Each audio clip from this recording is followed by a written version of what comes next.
The sign glowed in the dark. It was a giant, yellow M. It promised happy meals and fun toys. My name is Alex, and I was 10 years old. That night, the McDonald's sign looked different. It looked strange. The rain was pouring down, making everything shiny and slick. My dad's car sputtered and coughed before it finally stopped. We were stuck. Stuck right in front of the one place I usually loved more than anything. But tonight, something felt wrong.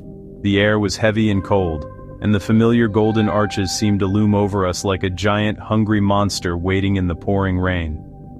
Dad sighed and tapped the steering wheel. "Looks like we're not going anywhere soon, champ," he said. He pulled out his phone, but there was no signal. Of course, the storm was getting worse. Lightning flashed across the sky, and for a second, the whole world turned a ghostly white. The McDonald's was mostly dark. Only a few lights were on inside. It looked empty, like a forgotten castle. I stared at its dark windows, wondering if anyone was in there. The happy place I knew was gone, replaced by a dark, spooky building that sent shivers down my spine. "I need to find a payphone," Dad announced, pulling his jacket collar up. "You wait here, Alex. Lock the doors. I'll be right back." I nodded, but my throat felt tight. I didn't want to be alone. The car felt small and unsafe. I watched him run through the rain towards a nearby gas station that was also dark. He disappeared into the shadows, leaving me all alone with the creepy, silent McDonald's. I locked the doors, just like he said. Click, click, click. Each sound echoed in the tiny car, making my heart beat faster and faster. I pressed my face against the cold glass of the car window. The rain hammered against the roof, a constant drumming that sounded like 1,000 tiny footsteps. The McDonald's playground, the play place, was just a silhouette against the stormy sky. Its colorful tubes and slides looked like the bones of a giant creature. I remembered all the fun times I had there, laughing and climbing. But now, it looked like a trap. It looked like a place where good times went to die. A place where shadows played their own scary games. I shivered, even though the car was warm. Something was definitely wrong tonight. I couldn't just sit there. The car felt like a cage. My curiosity, that little voice in my head that always gets me into trouble, started to whisper. What if there was a phone inside the McDonald's? Dad could be gone for a long time. Maybe I could be a hero. Maybe I could help. I looked at the restaurant's main entrance.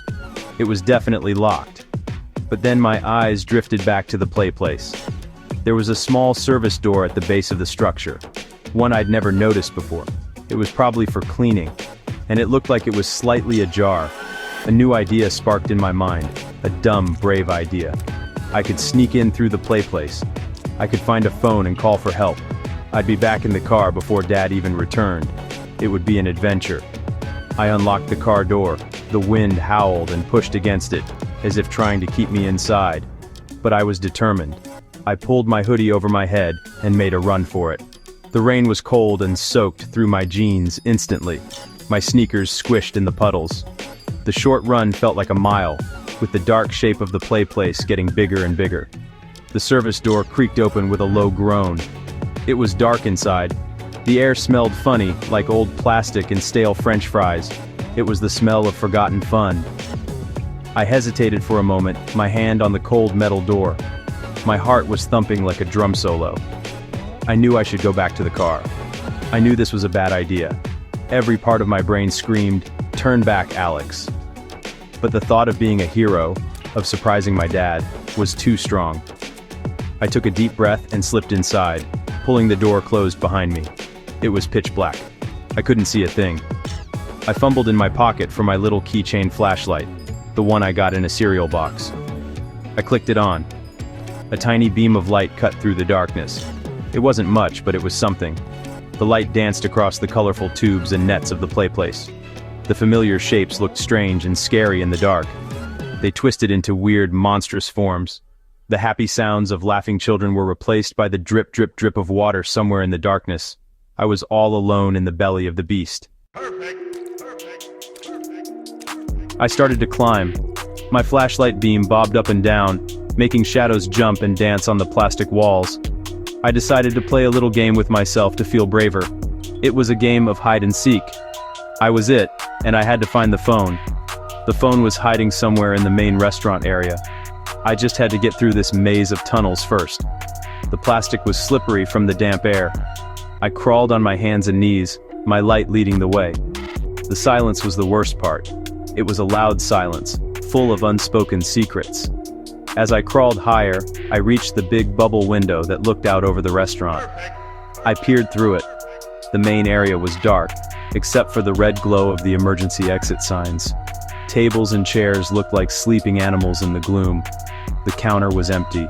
The fryers were silent. It was a ghost town. A shiver ran down my spine. The fun of my game was starting to fade, replaced by a growing sense of dread. This place didn't feel right. It felt like it was holding its breath, waiting for something to happen. I continued my journey through the colorful labyrinth, up a rope ladder, through a tunnel that spun around, and across a wobbly net bridge. I pretended I was an explorer in a strange jungle. But this jungle was made of cold, hard plastic. Every little sound made me jump. The creak of the plastic under my knees, the rustle of my own jacket, the distant rumble of thunder outside. I kept telling myself not to be scared, that it was just an empty McDonald's. But I couldn't shake the feeling that I wasn't alone. It was a creepy, crawly feeling on the back of my neck. I was near the top, close to the long slide that led down into the ball pit. That was my way into the restaurant. I just had to get to the slide. I crawled through one last red tunnel. It was short. My flashlight beam hit the end. But something was blocking the way. It wasn't part of the playground. It was a big, lumpy shape huddled in the corner. It looked like a pile of old blankets or rags. I stopped, my heart suddenly frozen in my chest. What was that? It wasn't supposed to be there. My game of hide and seek was over. I froze. My breath caught in my throat. The pile of rags was not a pile of rags. It moved. It shifted, just a little. My mind raced, trying to make sense of what I was seeing. Maybe it was a giant stuffed animal left behind. Maybe it was just my imagination playing tricks on me in the dark. I wanted to believe that. I really, really wanted to believe that. I kept my flashlight beam pointed at the shape, my hand trembling so much that the light shook wildly. The lumpy form was completely still now, as if it was waiting, as if it knew I was there. Slowly, ever so slowly, the top of the bundle moved. It lifted, and then I saw it. A face. It was a man's face, covered in dirt and grime. His hair was long and messy. His eyes were wide and wild, and they stared right at me. They were like two dark holes in the shadows. He didn't say a word. He just stared. All the air left my lungs. I was looking at a person, a stranger. A man was hiding in the play place, hiding in the dark. My fun adventure had just turned into a real-life nightmare, the kind you can't wake up from. A scream was stuck in my throat, a silent, painful scream. I couldn't move. I was paralyzed by fear. The man's eyes never left mine. They were full of something I had never seen before. It wasn't anger. It wasn't sadness. It was a blank, scary emptiness. He had been hiding here, in this tube, this whole time. Watching? Waiting? I didn't want to know. My little flashlight felt useless, like a toy against a real monster. The whole world shrank until it was just me and the terrifying face in the shadows. The dripping sound I heard earlier now sounded like a clock, ticking down to something awful. Then, he moved again. He slowly raised a hand. It was a slow, deliberate motion that seemed to take forever. Was he going to grab me? Was he going to hurt me? My brain finally kicked into gear. The spell of fear was broken. It was replaced by a single powerful thought. Run. I didn't think. I just reacted. I scrambled backward, my knees scraping on the hard plastic. I turned in the tight space and started crawling back the way I came, faster than I had ever moved in my life. I could hear a rustling sound behind me. He was moving. He was coming after me. Panic fueled my every move.